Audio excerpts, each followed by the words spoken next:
Curious George. This is George. He lived in Africa. He was a good little monkey and always very curiously. One day, George saw a man. He had on a large yellow straw hat. The man saved George too. What a nice little monkey, he thought. I would like to take him home with me. He put in her hat on the ground, and of course George was curiously. He came down from the tree to look at the large yellow hat.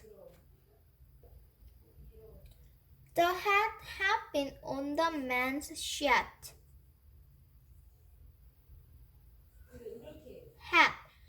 George thought it would be nice to have it on its own hat.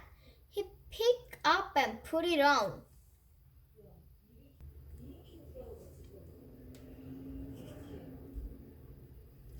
The hat covered George's hat.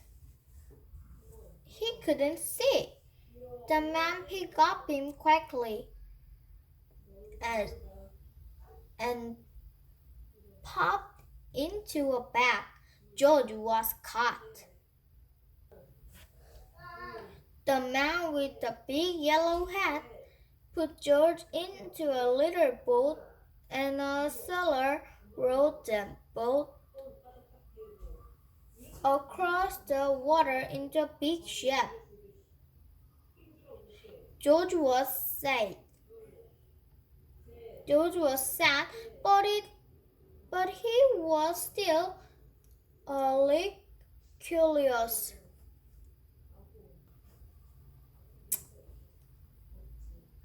On the big ship, things began to happen. The man took off the bag. George sat on a little stool, and the man said, "George, I'm going to take you a big Jew into a big city. You will like it there. Now run and play, but don't get into trouble." George promised to be good, but it is easily from like monkey to forget. On the dock, he found some seagulls.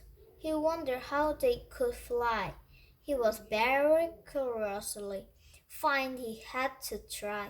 It looks easy, but oh, what happened? First this and this. What is George? The sailor looked and looked. At last, they saw him struggling in the water and almost tried out. "Man overboard," the sailor cried as they threw him lifeboat. George caught it and held on. At last, he was safe on board. After that, George was more carefully to be a good monkey until at last the long trip was over. George said goodbye to kind soldiers, and the man with the yellow hat walked off the ship onto the shores and on into the city to the man's house. After a good mile and a good peep George felt very tired. He crawled into bed and fell asleep at once. The next morning, a man telephoned at the jail. George watched him. It was fascinating. Then the man went away. George was curious. He wanted to telephone to 1, 2, 3, 4, 5, 6, 7. What fun! Ding-a-ling-a-ding. George had telephoned the fire storeman. The fireman rushed into the telephone.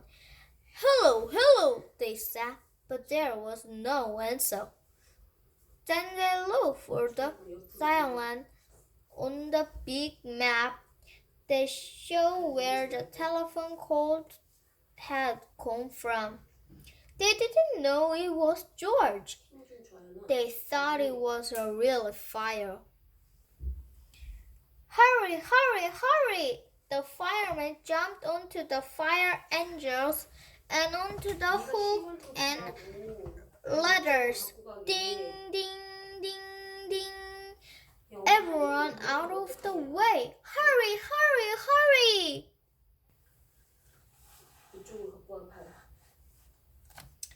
The firemen rushed into the house. They opened the door.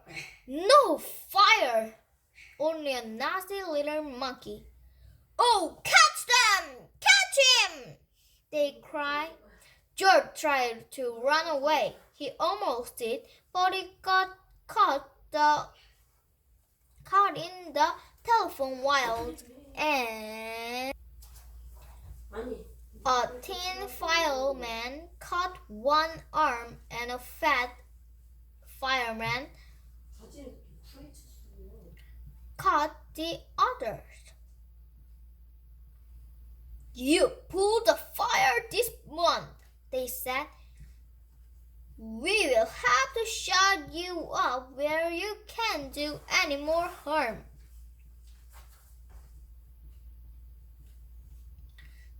They took him away and shut him in prison. George wanted to get out. He climbed up the window and tried to burst.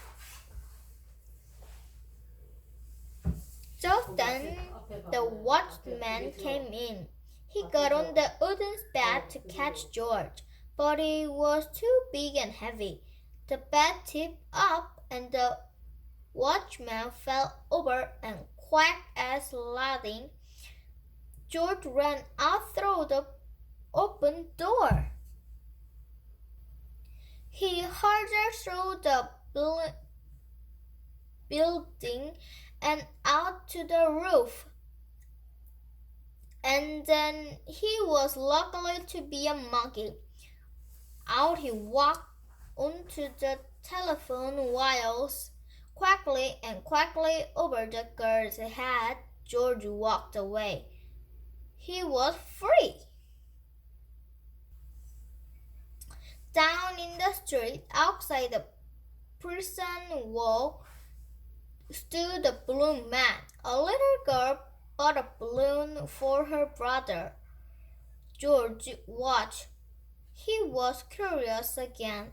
He felt he must have a bright red balloon.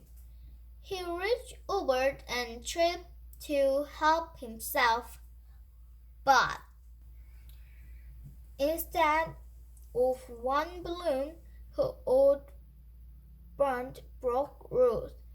In an instant, the wind whisked them all away, and with them went George, holding tight with both hands. Up he sailed, higher and higher.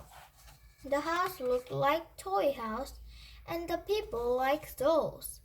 George was frightened. He held on very tight. At first, his wind blew in gust gust. Then it quieted. Finally, it stopped blowing altogether. George was very tired. Down he went, bump onto the top of a traffic light. Everyone was surprised. The traffic got all mixed up.